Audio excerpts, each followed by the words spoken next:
Hello everybody, I am Pavitra Bagh here to teach you biology. So welcome to your own YouTube channel देश की शिक्षा DKS. Guys हम लोग आज बात करने वाले हैं second lecture that is mitosis का जो cell cycle and cell division का हम सेकेंड लेक्चर स्टार्ट करने वाले हैं। लास्ट प्रीवियस क्लास में हम लोग पढ़ चुके हैं फेजेस ऑफ साइकिल। ओके, आज हम स्टार्ट करेंगे माइटोसिस का और माइटोसिस में जितने फेजेस हैं उनका हम प्रोफेज के बारे में स्टार्ट करने वाले हैं। तो गाइज ये आपके लिए नीट के लिए एम्स एंड सीबीएसई बोर्ड के लिए ये जो लेसन है बहुत ही इंपॉर्टेंट होने वाला है। तो आज का क्लास स्टार्ट किया जाए, ठीक है। आज हम स्टार्ट करेंगे बच्चों माइटोसिस। माइटोसिस बताने से पहले मैं आप लोग को ये बात कर दूं, माइटोसिस जो है कुछ फेजेस में आते हैं। लास्ट क्लास में जो चीजें बताए थे उसके बारे में थोड़ा सा बात करेंगे यहाँ पे, जैसे कि हम सेल साइकिल में कुछ फेजेस बनाते हैं। हालांकि मैं लास्ट टाइम में आप लोग को बताया था फेजेस ऑफ सेल साइकिल जो बनाते हैं जनरली सेल्स, ये फेजेस कुछ होते नहीं है वैसा। एक तरह से देखा जाए तो सेल साइकिल आपका एक प्रोग्रेसिव मेथड, एक प्रोग्रेसिव प्रोसेस है जिसमें कोई ऐसा पेजेस नहीं होता इसके बाद ये इसके बाद ये, ऐसा नहीं होता है। एक जो सेल साइकिल के टाइम में चलते हुए कुछ चेंजेस होते जाते हैं, उन चेंजेस को हम अपने हिसाब से फेजेस के हिसाब से पढ़ते हैं। अगर एक्चुअल में देखा जाए तो ऐसा कोई फेजेस है नहीं, कोई ऐसा स्टेजेस है नहीं, ये कंटिन्यूअस चलता रहता है ये सेल साइकिल प्रोसेस, राइट। तो फेजेस ऑफ सेल साइकिल में बच्चों हम जनरली ब्रॉडली कैटेगोराइज किए थे सेल साइकिल को। एक था बेटा आपका इंटरफेज, एक तो हमने बात किया था इंटरफेज के बारे में। दूसरा हमने जो बात किया था वो था आपका एम फेज, जिसको हम माइटोसिस कह रहे हैं, जिसको हम माइटोसिस कह रहे हैं। इंटरफेज में हम तीन फेज पढ़ते हैं जनरली। लास्ट टाइम मैंने बताया था जैसे कि G1, जिसको आप गैप 1 फेज भी कहते हो, जिसको आप गैप 1 फेज भी कहते हो। उसके बाद हमने सेकेंडली इसके बाद पढ़े थे हम लोगों ने एस फेज, जिसको आप सिंथेसिस फेज भी कहते हो क्योंकि यहाँ पे डीएनए का सिंथेसिस होता है। उसके बाद हमने लास्ट में G2 फेज के बारे में पढ़ा था। G2 फेज को आप गैप 2 फेज भी कह सकते हो, G2 फेज को आप गैप 2 फेज भी कह सकते हो।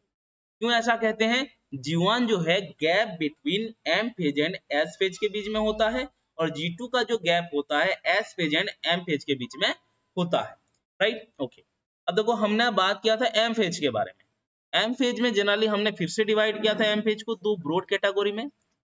एक आपका था बेटा कैरियोकाइनेसिस। कैरियोकाइनेसिस में हमने आप लोगों को बताया था कि कैरियो मतलब होता है न्यूक्लियस, और यहाँ पे आपका न्यूक्लियस का डिवीजन होता है। जनरली यहाँ पे न्यूक्लियस का डिवीजन होता है, तो इसको हम न्यूक्लियर डिवीजन कह सकते हैं। ओके, उसके बाद कैरियोकाइनेसिस के बाद जो और एक स्टेप होता है और एक फेज होता है एम फेज में, दैट इज साइटोकाइनेसिस। और साइटोकाइनेसिस में आपका साइटोप्लाज्म का डिवीजन होता है, राइट। इसमें हमारा साइटोप्लाज्म का डिवीजन होता है।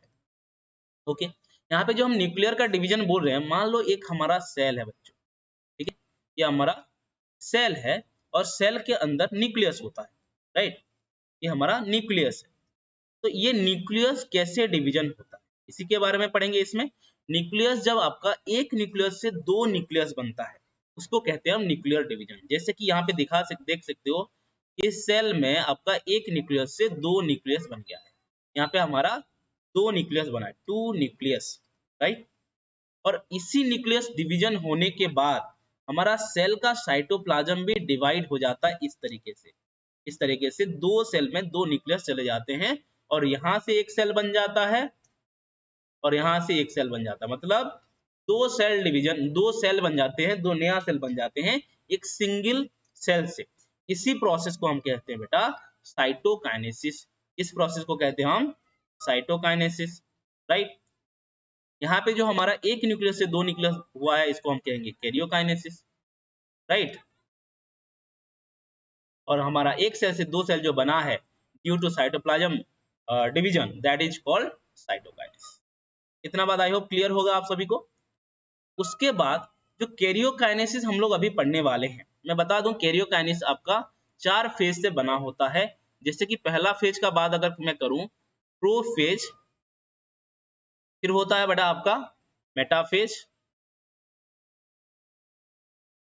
फिर आता है आपका एनाफेज, 4 फेज से बना होता है। एनाफेज स्टार्ट होता है बेटा, लास्टली आपका स्टार्ट होता है टीलोफेज, लास्टली आपका स्टार्ट होता है टीलोफेज, राइट। तो हमारे पास 4 फेजेस हैं, prophase, metaphase, anaphase and telophase. इन चारों स्टेप के बारे में आज हम लोग स्टडी करने वाले हैं। तो एम फेज में हम लोग स्टार्ट कर रहे हैं बेटा कैरियोकाइनेसिस। एक बात मैं बता दूं आप लोगों को, कैरियोकाइनेसिस को हमारा एनसीईआरटी लाइन में कहता है karyokinesis the most dramatic period of the cell cycle. क्या बोलता है बेटा, इसको कहता है most dramatic period of cell cycle कहता है, राइट। क्या मतलब है, ये जो ड्रामेटिक लिखा हुआ है बेटा, इसका एक मतलब है, क्यों हम इसको ड्रामेटिक कह रहे हैं।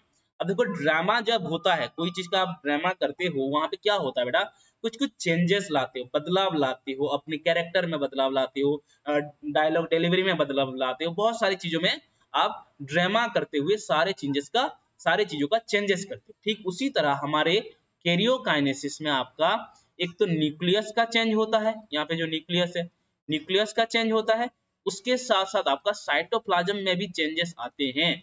और साइटोप्लाज्म में जितना भी कंपोनेंट्स है, जैसे कि कोई सेल ऑर्गेनेल हो गया, जैसे कि मैं बोलूं गोल्गी अपैरेटस हो गया, एंडोप्लाज्मिक रेटिकुलम हो गया, माइटोकॉन्ड्रिया हो गया, ये सारे चीजों का रीऑर्गेनाइजेशन होता है, न्यूक्लियस का डिवीजन होता है। इन्हीं सारी चेंजेस प्रोसेस को हम कहते हैं ड्रामेटिक वर्क, और इसी प्रोसेस को, इसी पीरियड को इसीलिए कह देते हैं हम ड्रामेटिक पीरियड। क्या समझ में आ रहा है इस बात को?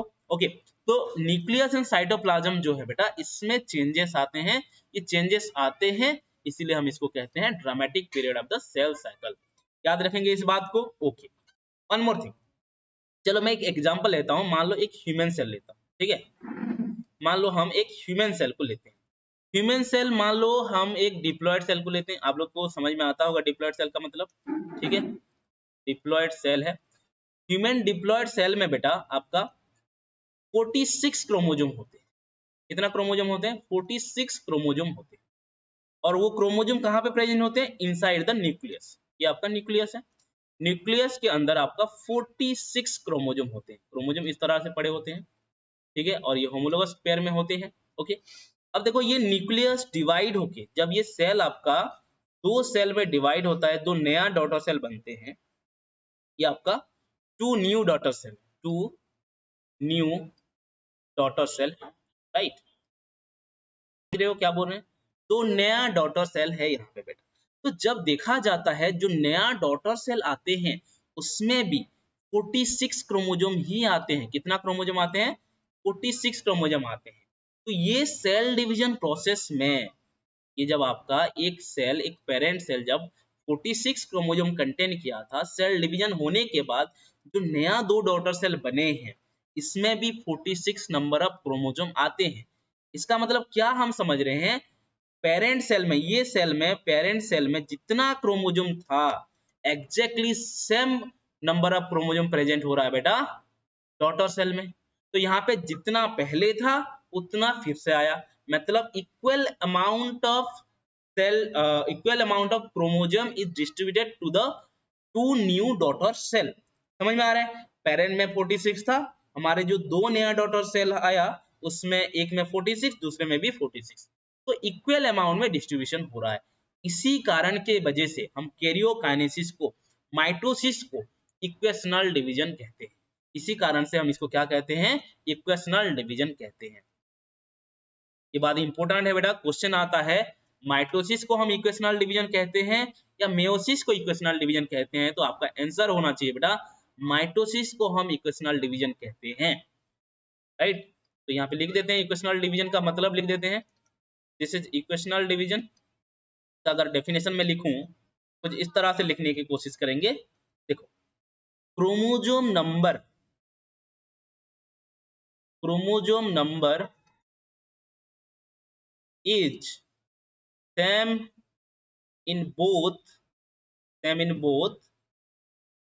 parent and progeny सेल, इसीलिए इसको हम कहते हैं इक्वेशनल डिवीजन। ओके, और एक बात हम बात करेंगे, जैसे कि अगर हम बात करेंगे सेल साइकिल जो है, जो सेल डिवीजन प्रोसेस है, वो प्रोग्रेसिव प्रोसेस है। किस तरह का प्रोसेस है बेटा? प्रोग्रेसिव प्रोसेस है।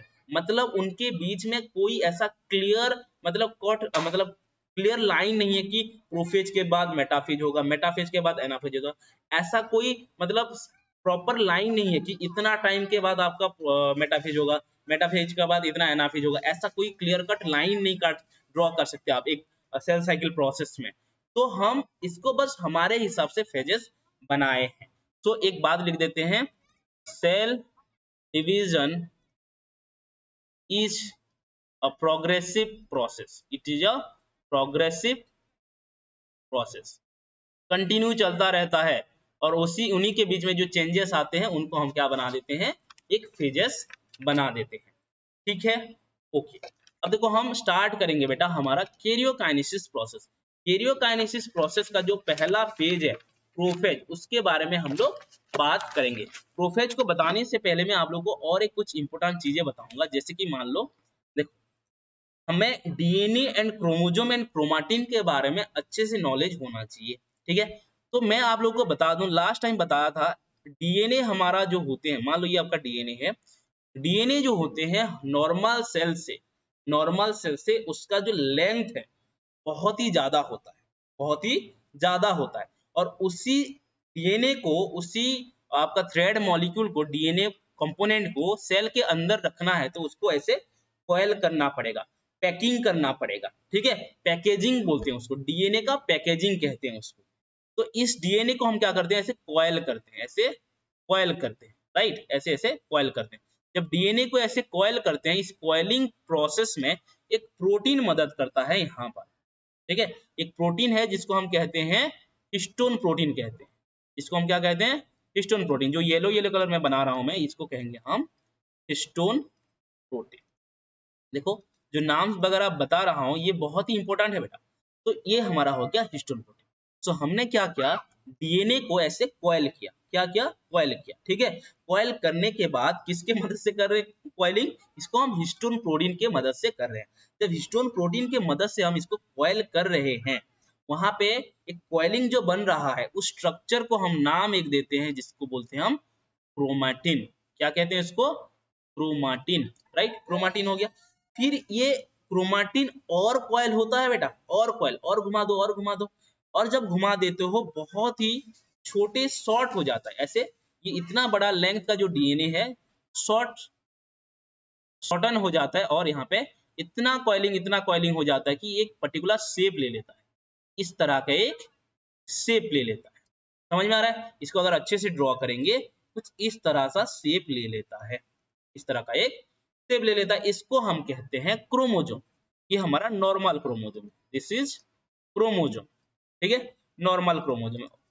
ठीक है, इसी के अंदर आपका डीएनए होता है। बट डीएनए जो है बीच में एक कंस्ट्रिक्टेड हो जाते हैं, ऐसे कॉइल हो रहे हैं, कॉइल हो रहे हैं, ऐसे ऐसे अंदर की तरफ डिप्रेस हो जाते हैं। समझ रहे हो, ऐसे अंदर की तरफ डिप्रेस हो जाते हैं, इसको हम कंस्ट्रिक्शन कहते हैं। उस कंस्ट्रिक्शन को हम जनरली सेंट्रोमियर नाम देते हैं, इसको हम सेंट्रोमियर नाम देते हैं। आप लोग सेल चैप्टर में पढ़ोगे, सेंट्रोमियर को हम प्राइमरी कंस्ट्रिक्शन भी कहते हैं। ठीक है, इसको हम प्राइमरी कंस्ट्रिक्शन भी कहते हैं। ये आपका नॉर्मल क्रोमोजोम हो गया। ठीक है, this is your normal chromosome. जो क्रोमोजोम की, ठीक है, जो क्रोमोजोम की हमने लास्ट टाइम में पढ़ा था, एक एक लाइन पढ़ा था कि एस फेज में डीएनए का नंबर डुप्लीकेट होता है और कंटेंट ऑफ डीएनए और अमाउंट ऑफ डीएनए आपका डबल हो जाता है, 1 से 2 हो जाता है। बट हमने ये बात भी पढ़ा था कि क्रोमोजोम नंबर आपका इंक्रीज नहीं होता है, अमाउंट ऑफ क्रोमोजोम आपका इंक्रीज नहीं होता है। वो कैसे होता है, वो क्या चीज है, हम थोड़ा सा समझते हैं। तो अगर एस फेज का बात करें, अगर हम लोग एस फेज का बात करें, यहाँ पे क्या होता है, एक डीएनए जो है आपका, डीएनए आपका डुप्लीकेट होके सिंथेसाइज होके डबल हो जाता है एस फेज में। समझ में आ रहा है क्या बोल रहे हैं? तो एस फेज में आपका डुप्लीकेट होता है, मतलब जब एक डीएनए था, 2 डीएनए बना, तो अमाउंट ऑफ डीएनए क्या हो गया, एस फेज में डबल हो गया। समझ में आ रहा है? बट आप लोग को ये बात भी पता होना चाहिए, ये जो हमारा क्रोमोजोम है, क्रोमोजोम के अंदर क्या है, डीएनए है। क्रोमोजोम के अंदर क्या है, डीएनए है। यही डीएनए आपका डुप्लीकेट हुआ, मान लो इस तरह से डुप्लीकेट होगा, जिस तरह से डीएनए प्रेजेंट है उस तरह से आपका डुप्लीकेट होगा, और यही डीएनए फिर से कॉइल होकर और एक शेप ले लेगा, और एक शेप ले लेगा इस तरह का क्रोमोजोम जैसा। बट ये दोनों क्रोमोजोम अलग अलग नहीं होंगे, एक ही कंस्ट्रक्शन में ये रहेंगे, और एक ही सेंट्रोमियर में रहते हैं, एक ही सेंट्रोमियर में रहते हैं। बहुत सारे बच्चे इसको सोचते हैं कि ये दो क्रोमोजोम है, एग्जैक्टली ऐसा नहीं है, क्योंकि ये जो पहला क्रोमोजोम था, मान लो इसको मैं क्रोमोजोम नंबर 1 कहता हूँ, पहला इस डायरेक्टली जो क्रोमोजोम है, उसके बाद मैं इसको 2 नंबर देता हूँ, तो यहाँ पे बात आता है नंबर 1 में जिस प्रकार का डीएनए था, नंबर 2 में भी एग्जैक्टली सेम प्रकार का डीएनए है। मतलब ये दोनों जो है, ये दोनों 1 एंड 2 एक दूसरे से आइडेंटिकल है। इसीलिए हम कहते हैं क्रोमोजोम जो है डबल नहीं होते, डुप्लीकेट नहीं होते, सेम होते हैं, तो इनका नाम बस दे देते हैं, इसको हम सिस्टर क्रोमाटिड कह देते हैं। तो हम क्या कह देते हैं? सिस्टर क्रोमाटिड कह देते हैं, और इसको हम कह देते हैं, इसको भी हम कह देंगे सिस्टर क्रोमाटिड। तो हम ये कहना चाहते हैं डीएनए डबल हो जाता है, बट क्रोमोजोम नंबर डबल नहीं होता। एक नॉर्मल क्रोमोजोम से आपका बस उसका साइज बढ़ सकता है, ऐसे बोल सकते हो, क्योंकि उसमें आइडेंटिकल डीएनए ही बनता है। अब ऐसा बनने का कारण क्या है बच्चों? जो हम यहाँ पे जो ऐसे इस तरह का क्रोमोजोम बना रहे हैं, ये जो क्रोमोजोम बन रहा है, डीएनए का जो अमाउंट डुप्लीकेट हो रहा है, और ये प्राइमरी कंस्ट्रक्शन जो जिसके थ्रू से वो अटैच होके रह रहे हैं, क्या है कारण? जब आप लोग एक सेल को 2 सेल में डिवाइड कर रहे हो, उसमें आप न्यूक्लियस को भी तो डिवाइड कर रहे हो, तो न्यूक्लियस में जब इस तरह का क्रोमोजोम बनेगा, तभी तो ये यहाँ से सेपरेट हो पाएगा, इधर एक क्रोमोजोम, इधर एक क्रोमोजोम जा पाएगा। समझ में आ रहा है क्या बोल रहे हैं? हर एक सिस्टर क्रोमाटिक एक एक न्यूक्लियस में चला जाएगा, सिस्टर क्रोमाटिक एक एक न्यूक्लियस में चला जाएगा, तभी तो आपका सेपरेशन जो अब न्यूक्लियस होगा, जो सेपरेशन ऑफ क्रोमोजोम होगा, अमाउंट ऑफ डीएनए जो होगा, जो दो नया नया सेल बनेंगे, उन दोनों में सेम अमाउंट में होगा। समझ में आ रहा है? ये हुआ था बात लास्ट टाइम में, ठीक है? ओके, क्लियर है? ओके, सिस्टर क्रोमाटिड जो होते हैं बेटा, एक दूसरे का एग्जैक्ट कॉपी होते हैं, ये बात ध्यान रखें, ठीक है? अब हम बात करेंगे बेटा प्रोफेज के बारे में बात करेंगे, ठीक है? अब हम बात करेंगे प्रोफेज के बारे में। मान लो ये हमारा एक सेल है, suppose this is a cell, suppose this is a cell, इसके अंदर मैं अगर न्यूक्लियस बनाना चाहूंगा, let's make a nucleus. Nucleus बेटा आपका न्यूक्लियर मेम्ब्रेन होते हैं, और न्यूक्लियर मेम्ब्रेन जो होते हैं उसमें 2 न्यूक्लियर मेम्ब्रेन होते हैं, एक होता है आपका आउटर न्यूक्लियर मेम्ब्रेन, दूसरा होता है आपका इनर न्यूक्लियर मेम्ब्रेन। ये हो गया आपका nucleus, this is your nucleus. Nucleus है ये हमारा सेल है, और सेल के अंदर ये हमारा साइटोप्लाज्म है, राइट? और आपका जो न्यूक्लियर मेम्ब्रेन का बात कर रहा था, ये जो आउटर है इसको हम कहते हैं outer nuclear membrane, this is called outer nuclear membrane. और ये ऊपर जो अंदर जो है इसको कहेंगे हम inner nuclear membrane, inner nuclear membrane कहते हैं। इन दोनों को मिलाकर हम कह देते हैं न्यूक्लियर एनवेलप कह सकते हो, या न्यूक्लियर मेम्ब्रेन कह सकते हो। This is your nuclear envelope, this is your nuclear envelope, जो कि आपका न्यूक्लियस को ऐसे कवर किया, ऐसे कवर किया, जिसको हम क्या कह रहे हैं? न्यूक्लियर एनवेलप कहते हैं। ओके, ये बात हमने सीखा था। ओके, अब देखो हम जो बोल रहे हैं, इसके अंदर बेटा डीएनए आपका जो एस फेज में ऑलरेडी डुप्लीकेटेड हो गया था, यहाँ पे ऐसे प्रेजेंट है, यहाँ पे ऐसे प्रेजेंट है। एक डीएनए बना लिया मान लो, दूसरा डीएनए भी ऐसे इसके साथ प्रेजेंट है। एक ब्लू बनाया हूँ, एक येलो बनाया हूँ। ये बेटा आपका एक येलो था तो दूसरा आपका ब्लू बन गया है, मतलब डीएनए का डबल हो गया है। तो यहाँ पे लिख देते हैं, कलर बस पहचानने के लिए दे रहा हूँ, डबल बना है इसी को दिखाने के लिए दिया गया है। तो यहाँ पे बेटा डीएनए डबल हुआ है। अब देखो डीएनए डबल कहाँ से हुआ है? क्या प्रोफेज में डबल हुआ है कि इससे पहले हो चुका था? ये क्वेश्चन आता है। तो डीएनए हमारा बेटा डबल हो गया है, कब से हो गया है? ये आपका एस फेज में हो गया था। कहाँ पे बेटा? एस फेज में हो गया था, मतलब एस फेज में डीएनए आपका डुप्लीकेट हो गया था, डीएनए डुप्लीकेटेड, राइट?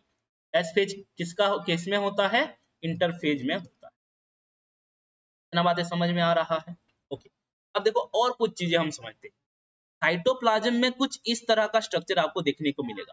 साइटोप्लाज्म में अगर आप लोग देखोगे कुछ इस तरह का स्ट्रक्चर आपको देखने को मिलेगा, इस तरह का स्ट्रक्चर आपको देखने को मिलेगा। इसको हम कहते हैं सेंट्रियोल, इसको हम कहते हैं बेटा सेंट्रियोल। और यहाँ पे और एक सेंट्रियोल जब जुड़ जाता है इसको हम कहते हैं सेंट्रोजोम। इसको हम क्या कह देते हैं, सेंट्रोजोम। और यही सेंट्रोजोम का भी डुप्लीकेशन हो जाता है एस फेज में, ठीक है। सेंट्रोजोम में आपका एक जो है आपका दो बन जाएगा, कौन से फेज में, एस फेज में। Centrosome is also duplicated at S phase of interphase, right. इतना बात समझ में आ गया। तो यहाँ पे हमने डुप्लीकेट कर दिया। तो यहाँ पे देखो एक बात बताता हूँ, ये एक अगर सिंगल का बोलोगे तो सेंट्रियोल, जब दोनों मिलकर रहते हैं एक दूसरे से परपेंडिकुलर मैनर में उसको हम कहते हैं सेंट्रोजोम। तो यहाँ पे और एक होगा, यहाँ पे एक और सेंट्रोजोम होगा यहाँ पे एक दूसरे से, ठीक है। This is your centrosome. तो डुप्लीकेट हो गया, एक से दो हो। ये भी कब हुआ था बेटा, एस फेज में हुआ था, राइट। इतना बात समझ में आ गया, ओके। अब देखो आप लोगों को कुछ चीजें बता, हमने बोला बेटा जो डीएनए है डबल हुआ है कहाँ पे, डीएनए डबल हो गया था आपका ऐसे, ये क्रोमाटिन है और ये आपका एक दूसरा क्रोमाटिन। हमने बोला कि डीएनए जो डबल हुआ है, आपका डीएनए डबल हुआ है एस फेज, बट वहां पे अब तक पैकिंग नहीं हुआ है, अब तक अभी पैकिंग नहीं हुआ है। पैकिंग नहीं हुआ है मतलब क्या है बेटा, आपका क्रोमाटिन फॉर्म में है, ये आपका क्रोमाटिन फॉर्म में है, right. This is your chromatin, okay. देखो क्रोमाटिन जो होते हैं, ये जो आपका क्रोमाटिन है इसको बोलते हैं, अगर प्रोफेज के में देखोगे तो क्रोमाटिन को बोला जाता है कि ये डिस्टिंक्ट नहीं है।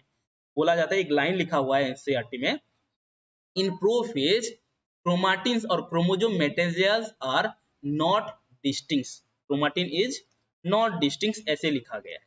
इसका क्या मतलब है बेटा, डिस्टिंक्ट नहीं है मतलब कौन, मतलब ऐसे दो ऐसे मतलब एक दूसरे से ऐसे उलझे हुए हैं, आप पता नहीं कर पाओगे कि कौन सा डीएनए, मतलब दो जो अलग अलग डीएनए है उसके अंदर ऐसे इस तरह से उलझे हुए हैं कि आपको पता नहीं चलेगा कि दो है कि एक है, इसीलिए इसको कहते हैं नॉट डिस्टिंक्ट। समझ में आ रहा है, उलझे हुए हैं, क्लियर है। उसके बाद हमें क्या करना है, प्रोफेज में क्या होता है, इसका एक वर्ड लिखा गया है ऑनटेंगल्ड। क्या किया गया है, ऑनटेंगल्ड। तो क्रोमाटिन का ऑनटेंगल्ड होता है मतलब उसको सुलझाना, मतलब दो डीएनए को सेपरेट वे में देखने की कोशिश करना, डिस्टिंक्ट करने की कोशिश करना, दैट इज कॉल्ड ऑनटेंगल्ड। तो आपका प्रोफेज में क्रोमाटिन आपका कॉइलिंग फॉर्म में है, जिसको आप ऑलरेडी मतलब कंडेंस नहीं हुआ है, पैकिंग नहीं हुआ है, तो आपका नॉन डिस्टिंक्ट दिख रहा है, डिस्टिंक्ट वे में नहीं दिख रहा है, तो उसको हम सुलझाएंगे। ऑनटेंगल मतलब सुलझाएंगे, प्रोफेज में सुलझेगा। सुलझने के बाद थोड़ा सा आपका, अगर मैं बनाऊं इस तरह से, थोड़ा सा पता चलेगा कि कौन सा डीएनए कौन सा है, मतलब दोनों डीएनए आपको थोड़ा थोड़ा सेपरेटली पता चलेगा कि हाँ यहाँ पे दो डीएनए। उसके बाद बेटा प्रोफेज में और एक प्रोसेस होता है जिसको हम कहते हैं कंडेंसेशन, जिसको हम क्या कहते हैं, कंडेंसेशन, जिसको आप कॉइलिंग और पैकेजिंग कह रहे हो। तो क्रोमोसोम क्या करेंगे, पैकेजिंग करने स्टार्ट कर देंगे, ठीक है। दोनों क्रोमोसोम अलग अलग वे में करेंगे, एक साथ में ऐसे ऐसे ऐसे ऐसे ऐसे ऐसे पैकिंग करना स्टार्ट कर देंगे, ऐसे कॉइल करके ऐसे पैकिंग करना स्टार्ट कर देंगे। हालांकि इतना आपको नहीं दिखेगा वहां पे, बट आपको कुछ हद तक दिख जाएगा, इस तरह से दिखेगा। और बीच में बेटा ये एक सेंट्रोमियर के द्वारा अटैच रहेंगे, सेंट्रोमियर के द्वारा ये लोग अटैच रहेंगे, यहाँ पे आपका सेंट्रोमियर।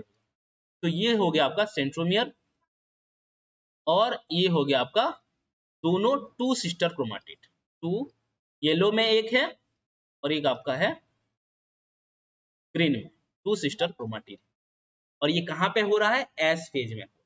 तो अभी तक मैंने क्या बोला बेटा, हमारा जो क्रोमाटिन था डिस्टिंक्ट नहीं था, मतलब अनसुलझे था, सुलझा हुआ नहीं था। तो अनटेंगल किए मतलब उसको सुलझाए हम, सुलझने के बाद उसको हमने कंडेंस किया, कंडेंस मतलब पैकिंग किया, कॉइलिंग किया, उसको कॉइल करने के बाद कंडेंस क्रोमाटिन मिला हमें। ये हमें क्या मिला, condense chromatin, condensed, condensed chromatin. But यहाँ पे बेटा हमें ये समझना चाहिए, कंडेंस क्रोमाटिड तो नहीं कहेंगे, अब इसको क्रोमोजोम कह देंगे। क्या कह देंगे, कंडेंस्ड क्रोमोजोम कहेंगे, ठीक है। कंडेंस्ड क्रोमोजोम, क्रोमाटिड भी कह सकते हो, ठीक है, कंडेंस्ड क्रोमोजोम कहेंगे इसको। बट एक बात ध्यान रखना है, क्वेश्चन आता है कि प्रोफेज में, क्या प्रोफेज में पूरा कंप्लीटली आपका कंडेंसेशन हो जाता है क्या क्रोमोसोम का? नहीं, पार्शियली कंडेंस्ड होता है, और ऐसे बोल सकते हो not fully condensed chromosome, completely condensation नहीं होता। क्लियर है इतना बात? अब देखो, हम जब कंडेंसेशन सीख रहे हैं, जो प्रोसेस प्रोफेज में आपका जो कंडेंसेशन अब क्रोमोसोम हो रहा है, क्यों हो रहा है, कारण क्या है, क्या जरूरत है कंडेंसेशन होने की, why condensation is required, why condensation is required, क्यों जरूरत है? जरूरत ये है बेटा, जब हम सेल डिवीजन करेंगे, जब हम सेल डिवीजन करेंगे, मान लो ये आपका सेल है और ये आपका न्यूक्लियस है, न्यूक्लियस के अंदर क्या होगा आपका, ये आपका कंडेंस क्रोमोसोम होंगे, कंडेंस क्रोमोसोम जो होंगे इस तरह से होंगे, ये एक क्रोमोसोम है, और आपका इधर एक क्रोमोसोम होगा इस तरह से, ठीक है, समझ में आ रहा है? तो इसको हम इजीली सेपरेट कर सकते हैं दो सेल में जाने के लिए, इस तरह से, यहाँ पे सेंट्रोमियर होता है, इनके बीच में से इसे कट कर सकते हैं, कट तो नहीं करेंगे, सेपरेट होता है इजीली, इस तरह से सेपरेट जब हो जाएगा, दो अलग अलग सेल में ये आपका क्रोमोसोम सेपरेट हो पाएगा, क्योंकि हम जब सेल डिवीजन कर रहे हैं, हम इक्वल अमाउंट ऑफ क्रोमाटिड भी तो सेपरेट करेंगे, है ना? तो यहाँ पे ऐसे इस तरीके से सेपरेट हो जाएगा, एक तरफ ये क्रोमोसोम चला जाएगा, एक तरफ ये क्रोमोसोम चला आएगा। तो हमें कंडेंसेशन क्यों करना है? ताकि हम इजीली सेपरेट कर पाए, to separate the chromosome easily, chromosome को हम क्या कर सकते, सेपरेट कर पाए इजीली, इजीली, और इजीली सेपरेट करने के बाद उसको हम डिस्ट्रीब्यूट कर पाए टू डॉटर सेल में, and to distribute in two daughter cell. Clear है इतना बातें? ओके, ठीक है, इतना बात हो गया, कंडेंसेशन का क्या जरूरत है समझ में आ गया। ओके, अब देखो बात करते हैं, हम जब प्रोफेज का बात कर रहे हैं बेटा, क्या क्या बात की है हमने, प्रोफेज में आपका क्रोमाटिन का डिस्टिंक्ट नहीं दिखता है, वही बात को लिखते हैं। ओके, और एक चीज बताते हैं, प्रोफेज में ही लिख रहे हैं बेटा, प्रोफेज में बता रहे हैं कि आपका जो ये आपका मान लो सेल है, this is cell, okay, cell के अंदर क्या है बच्चों, न्यूक्लियस है, ये आपका सेल के अंदर न्यूक्लियस है।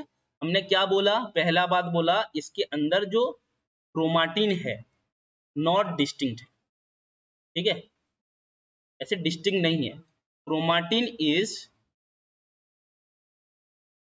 नॉट डिस्टिंक्ट, डिस्टिंक्ट नहीं है, बट एनसीईआरटी लिखता है डिस्टिंक्ट नहीं है, बट इंटरट्विन्ड लिखा हुआ है, बट इंटरट्विन्ड, एक वर्ड लिखा हुआ है बेटा वहां पे, इंटरट्विन्ड करके, इंटरट्विन्ड मतलब उलझ गया है, एक दूसरे से उलझ गया है, समझ में आ रहा है?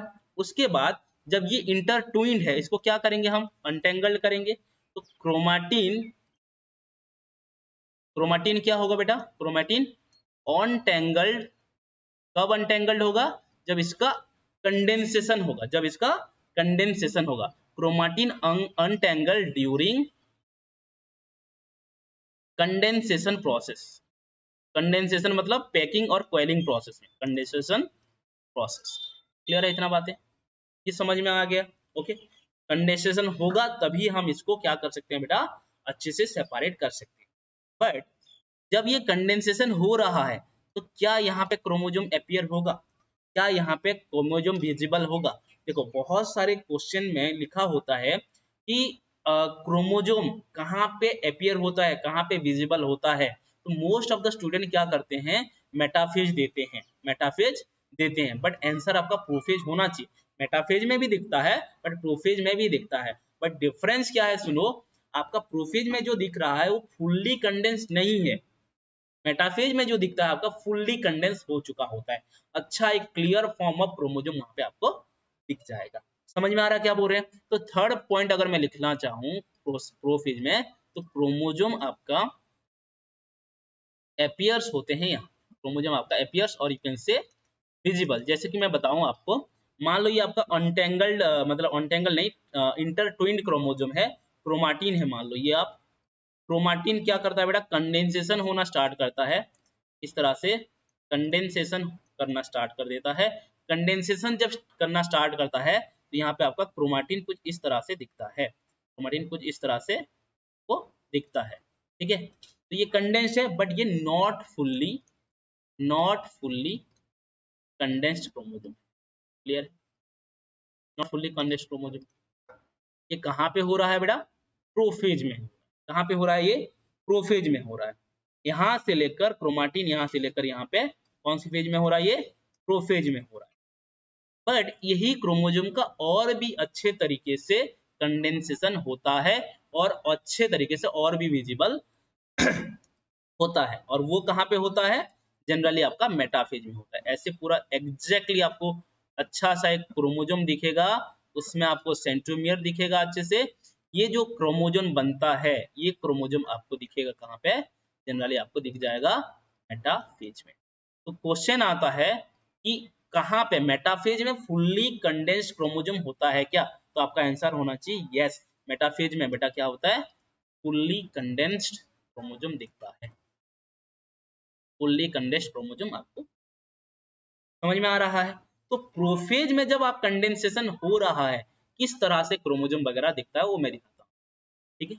तो मान लो ये आपका सेल हो गया, सेल के अंदर मान लो ये आपका न्यूक्लियस हो गया, this is nucleus, this is nucleus. और न्यूक्लियस के अंदर डीएनए जो कंडेंस हो गया है, इस तरह से आपको, इस तरह से आपको, और यहाँ पे दो दो क्रोमोसोम है ना, दो दो क्रोमाटिड है ना, क्रोमोसोम तो नहीं, दो दो क्रोमाटिड है ना, इस तरह से आपको ये आपका हो जाएगा बेटा chromosome. This is your condensed chromosome जो आपका प्रोफेज में दिख रहा है। और ये कैसे कनेक्टेड रहेंगे एक दूसरे से, इनके बीच में सेंट्रोमियर रहता है, यहाँ पे आपका सेंट्रोमियर रहेगा, इसको हम सेंट्रोमियर लिख सकते हैं, दिस इज सेंट्रो। तो यहाँ पे इसी दो फिगर जो मैंने बनाया, ये एक फिगर बनाया दूसरा वाला, और मैंने यहाँ पे पहला वाला एक बनाया। तो ये पहला वाला जो क्रोमोसोम है, इसको इस सेल को कहता है, इस स्टेज को कहता है अर्ली प्रोफेज कहता है, इसको हमारा एनसीईआरटी कहता है, इसको प्रोफेज 1 अर्ली प्रोफेज कहता है, सॉरी, तो क्या कहते हैं, अर्ली प्रोफेज कहता है। उसके बाद हमारा सेकेंड जो यहाँ पे जो कंडेंस हो गया है क्रोमोसोम, इसको कहता है बेटा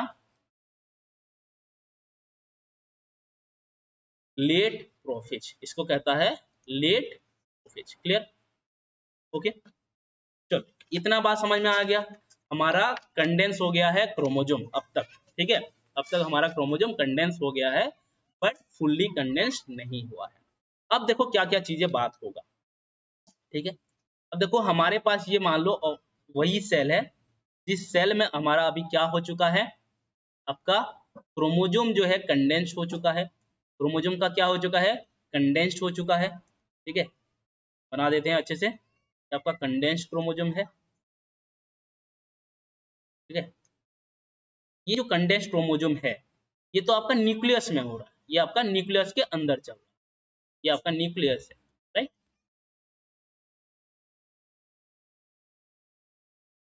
ओके, अब देखो बात सुनो, हमने और एक चीज का बात किया था, हमने यहाँ पे एक सेंट्रोजोम का बात किया था, सेंट्रोजोम का बात किया था जिसका डुप्लीकेशन हुआ था।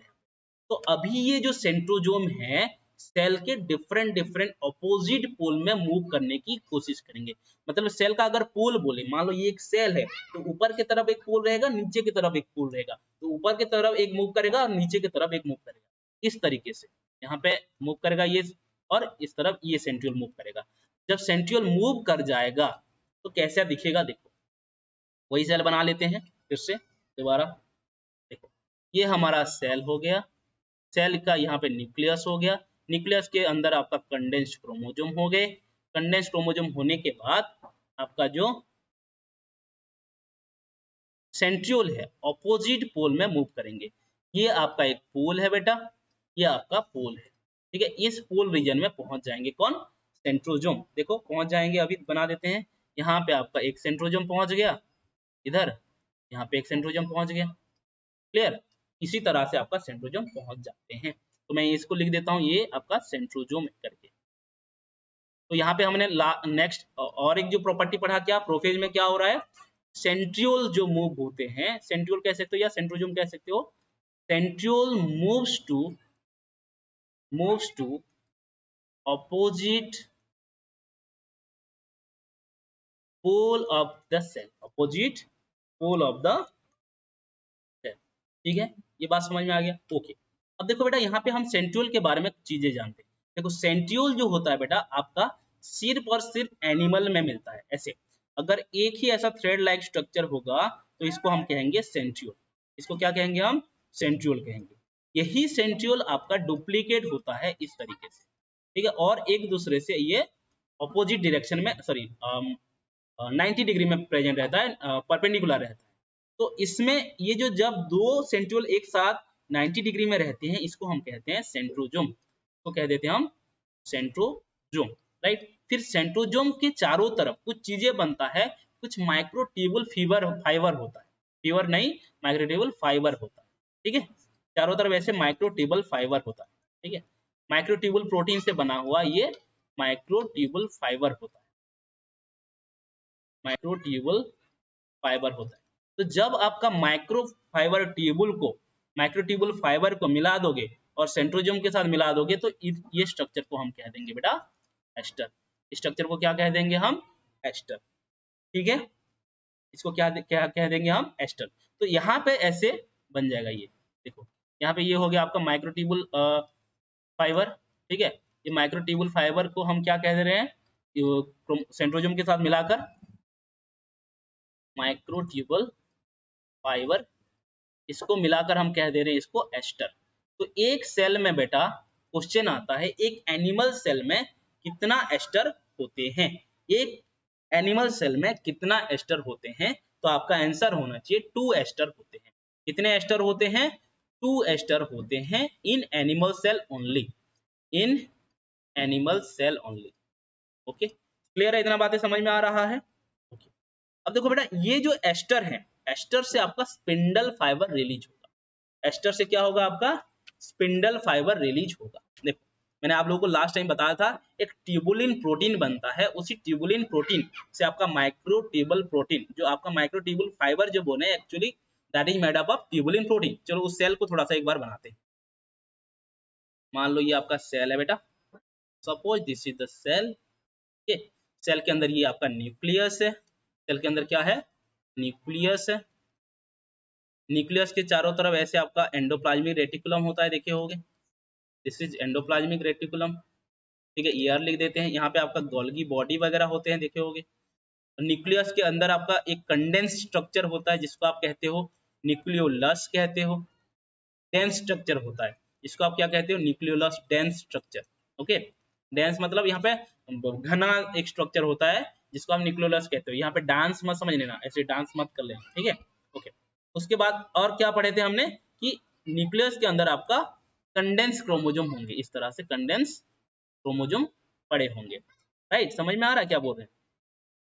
ये हो गया आपका कंडेंस। अब देखो यहाँ पे आपका क्या है? सेंट्रोजोम पड़ा हुआ है, जिससे सेंट्रोजोम, सेंट्रोजोम है तो इसमें आपका एस्टर भी है पोल की तरफ, ये आपका एस्टर हो गया। इसके ऑपोजिट पोल में भी एक एस्टर होगा, राइट, यहाँ पे भी एक एस्टर होगा, यहाँ पे भी एक एस्टर है, ठीक है, ये आपका क्रोमोजोम, ठीक है। तो अब क्या होता है, ये जो हमने बोला जो माइक्रोट्यूबुल फाइबर जो बोला हमने, माइक्रोट्यूबुल फाइबर जो हमने बोला, ये कौन से प्रोटीन से बना होता है? ट्यूबुलिन प्रोटीन से बना होता है, this is made up of tubulin protein. तो इसी ट्यूबुलिन प्रोटीन आगे ग्रो करता है, इस तरह से ऐसे ग्रो करता है।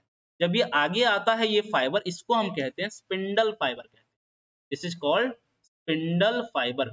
बट स्पिंडल फाइबर का ऐसे ग्रो होने का कारण क्या है? स्पिंडल फाइबर चाहता है कि ये अटैच हो पाए सेंट्रोमियर ऑफ द क्रोमोजोम में। क्यों ये ग्रो कर रहा है बेटा?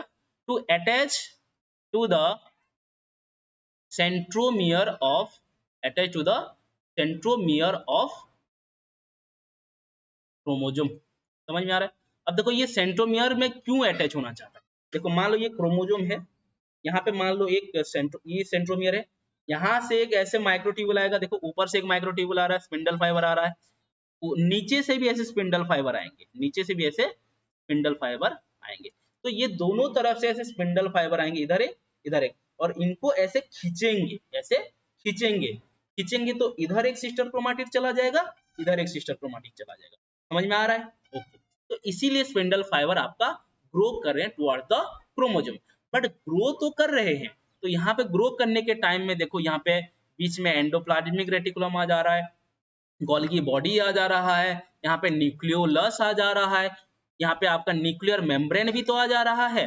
तो न्यूक्लियर मेम्ब्रेन के वजह से ये अटैच नहीं हो पाते हैं सेंट्रोमियर में। तो पहुंचने के लिए क्रोमोसोम तक स्पिंडल फाइबर को पहुंचने के लिए ये सारे स्ट्रक्चर को निकालना पड़ेगा, इनको डिसअपियर करना पड़ेगा। वही चीज होता है बेटा लास्ट टाइम में, प्रोफेज का एंड टाइम में आपका endoplasmic reticulum, Golgi body, nucleolus and nuclear membrane जो डिसअपियर हो जाते हैं, वो आपका डिसअपियर हो जाते हैं। चलो बात करते हैं, देखो कैसा होता है आपका सेल में।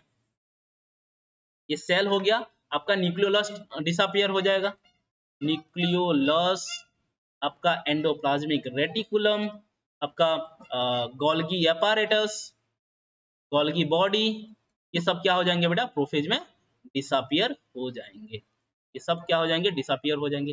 डिसअपियर होने के बाद आपका लास्ट में आपका न्यूक्लियर एनवेलप और न्यूक्लियर मेम्ब्रेन भी क्या होगा डिसइंटीग्रेट हो जाएगा। Nuclear membrane also disintegrate, disintegrate. समझ में आ रहा है? डिसइंटीग्रेट हो जाएंगे तो क्या होगा, ये आपका एस्टर था यहाँ पे, this is your aster. Aster से आपका क्या रिलीज हो रहा है स्पिंडल फाइबर रिलीज हो रहा है, इस तरह से स्पिंडल फाइबर बन रहा है। इधर भी आपका क्या है एस्टर है, ये एस्टर है, ठीक है। यहाँ से भी आपका क्या जा रहा है स्पिंडल फाइबर जा रहा है। कहाँ पे जा रहा है बच्चों, आपके जो कंडेंस क्रोमोजोम था आपका, कंडेंस क्रोमोजोम मान लो ये आपका कंडेंस क्रोमोजोम है, कंडेंस क्रोमोजोम के सेंट्रोमियर के पास जा रहा है, वहां पे अटैच होगा और उसको खींचने की कोशिश करेगा और दोनों तरफ सेपरेशन करने की कोशिश करेगा दोनों क्रोमोजोम को, ठीक है, दोनों क्रोमाटिड को। ये आपका सेंट्रोमियर, इसी सेंट्रोमियर में अटैच होने की कोशिश करेंगे। समझ में आ रहा है? और एक क्वेश्चन यहाँ पे पूछा जाता है, ये तो हो गया आपका aster, this is your aster, this is your spindle fibre, this is your spindle fibre. इन दोनों को मिलाकर कहा जाता है माइटोटिक एपारेटस। तो क्या कहा जाता है mitotic apparatus, is called mitotic apparatus, ठीक है। माइटोटिक एपारेटस क्यों कह रहे हैं, क्योंकि माइटोसिस में काम होता है बेटा सेल को डिवाइड करना। सेल को डिवाइड करने से पहले आपका कैरियोकाइनेसिस होता है। कैरियोकाइनेसिस का मतलब होता है न्यूक्लियस को सेपरेट करना। न्यूक्लियस को सेपरेट करना मतलब उससे पहले आपको क्रोमोसोम को सेपरेट करना, और यहाँ पे ये आपका एस्टर एंड स्पिंडल फाइबर मिलकर क्रोमोसोम को ऐसे खींच रहे हैं, सेपरेट कर रहे हैं, इसलिए इसको माइटोसिस एपारेटस कहते हैं और माइटोटिक एपारेटस कहते हैं। आई होप इतना बातें आप लोगों को समझ में आ गया होगा। अब देखो एक क्वेश्चन आता है, क्या प्रोफेज में प्रोटीन का सिंथेसिस होता है? क्वेश्चन आता है क्या प्रोटीन का सिंथेसिस होता है? आपका आंसर होना चाहिए प्रोटीन सिंथेसिस नहीं होता। कारण क्या है, देखो हमारा जो न्यूक्लियोलस एक स्ट्रक्चर था, न्यूक्लियोलस जो है ये जनरली आपका आरएनए एंड प्रोटीन बनाता है, आरएनए एंड प्रोटीन, और इन्हीं आरएनए एंड प्रोटीन को मिलाकर वो राइबोसोम बनाता है। क्या बनाता है बेटा? राइबोसोम बनाता है। तो अब देखो इसी प्रोफेज में आपका क्या हुआ, न्यूक्लियोलस क्या हो गया डिसअपियर हो गया, न्यूक्लियस क्या हो गया डिसअपियर हो गया। तो प्रोफेज में न्यूक्लियोलस ही नहीं है तो प्रोटीन कैसे बनेगा, आरएनए कैसे बनेगा, राइबोसोम कैसे बनेगा? समझ में आ रहा है? तो प्रोफेज में अगर आपको पूछे कि प्रोटीन या आरएनए या राइबोसोम बनता है तो आपका आंसर होना चाहिए नो, आपका आंसर होना चाहिए नो। और एक क्वेश्चन यहाँ पे मैं पुट करके जा रहा हूँ, देखो हमारा जो 4 फेज है, प्रोफेज, एनाफेज, अनाफेज, मेटाफेज, पहले मेटाफेज आना चाहिए, मेटाफेज, अनाफेज एंड जो आपका टीलोफेज है, एंड जो आपका टीलोफेज है, इनमें से सबसे बड़ा लॉन्गेस्ट फेज कौन सा है और आपका शॉर्टेस्ट फेज कौन सा है? इसका आंसर आप लोग कमेंट में लिखोगे, आंसर आप कमेंट में करोगे, ठीक है, समझ में आ गया? ओके, तो this is all about your prophase. क्या क्या हुआ बेटा, हमने क्या क्या क्या पढ़ लिया प्रोफेज में? प्रोफेज में हमने पढ़ा, और एक बार थोड़ा सा मैं समराइज कर देता हूँ, chromatin is not distinct, distinct नहीं होते हैं और वो इंटरट्विन्ड होते हैं, जिसके वजह से हम उसको क्या करना पड़ता है, अनटेंगल्ड करना पड़ता है। अनटेंगल्ड होने के बाद वो कंडेंसेशन होता है। कंडेंसेशन क्यों करेंगे? ताकि उसको हम सेपरेट कर पाएंगे क्रोमोजोम को, और आपका क्रोमोजोम आपका प्रोफेज में विजिबल होता है, बट क्रोमोजोम जो है फुल्ली कंडेंस नहीं होता है, that is not fully condensed chromosome found in the prophase. Okay, उसके साथ साथ यहाँ पे जो आपका सेंट्रियोल होता है वो आपका दोनों पोल में ऐसे माइग्रेट करता है, ऐसे मूव करता है, और सेंट्रियोल में आपका स्पिंडल फाइबर ऐसे चारों तरफ बनता है, उसको हम कहते हैं एस्टर, और उसी एस्टर से आपका स्पिंडल फाइबर ऐसे सेंट्रोमियर की तरफ ऐसे बढ़ता है, जिसको हम कहते हैं स्पिंडल फाइबर, और एस्टर एंड स्पिंडल फाइबर को मिलाकर हम बोल देते हैं बेटा माइटोटिक apparatus, और वही माइटोटिक apparatus कौन सी चीज से बना होता है, जनरली ट्यूबुलिन प्रोटीन से बना होता है। ओके, और यहाँ पे न्यूक्लियोलस एब्सेंट हो जाता है, गल्गी बॉडी एब्सेंट हो जाता है, आपका एंडोप्लाज्मिक रेटिकुलम एब्सेंट हो जाता है, एंड फाइनली न्यूक्लियर मेम्ब्रेन भी डिसइंटीग्रेट हो जाता है at the end of the prophase. तो this is all about your prophase. ठीक है, इसके लिए मैं एक डायग्राम लाया था, आप लोग का एनसीईआरटी बुक में दिया हुआ है, यहाँ पे देख सकते हो बेटा, दो फिगर दिया हुआ है। पहला जो दिया है आपका, this is your early prophase, this is your early prophase. Early prophase में देख सकते हो आपका क्रोमोजोम वगैरह कैसे इंटरट्विन्ड है, किस तरह से यहाँ पे इंटरट्विन्ड है, देख सकते हो क्रोमाटिन जो है आपका इंटरट्विन्ड है, एक दूसरे से ऐसे मतलब ऐसे कॉइल्ड होके रहे। बट यहाँ पे आपका सेकेंड में आपका सेकेंड आपका जो लेट प्रोफेज है, लेट प्रोफेज में आप देख सकते हो यहाँ पे आपका ये आपका माइग्रेशन कर रहे हैं, सेंट्रोजोम वगैरह माइग्रेट कर रहे हैं, और यहाँ पे एस्टर बना रहे हैं, देख सकते हो एस्टर बना है, और यहाँ पे देख सकते हो कंडेंसेशन हो रहा है क्रोमोजोम का, और आपका न्यूक्लियर मेम्ब्रेन जो यहाँ पे है, this is your nuclear membrane, ये आपका डिसइंटीग्रेट हो रहा है। तो this is all about your prophase phase. आज ये प्रोफेज यहाँ पे रखते हैं, उसके बाद हम लोग मेटाफेज, एनाफेज, टीलोफेज एक ही क्लास में करने की कोशिश करेंगे। So this is all about today's class guys, thank you so much. आप लोग हमें जुड़ सकते हो देश की शिक्षा टेलीग्राम चैनल में, ताकि वहाँ पे आपको नोट्स एंड अपडेट मिल जाए सारी चीज़ों का, और आपको अगर मोटिवेशन चाहिए और आपको कुछ फैक्ट्स का बातें चाहिए तो इंस्टाग्राम में भी आप लोग जुड़ सकते हो देश की शिक्षा करके। और आप लोग, अगर आप लोगों को अच्छा लगता है ये वीडियो, हमारा पढ़ाना अच्छा लगता है, तो आप लोग लाइक करें, शेयर करें, कमेंट करें, और खूब सारा व्यूज लाइए। Thank you so much guys, bye bye.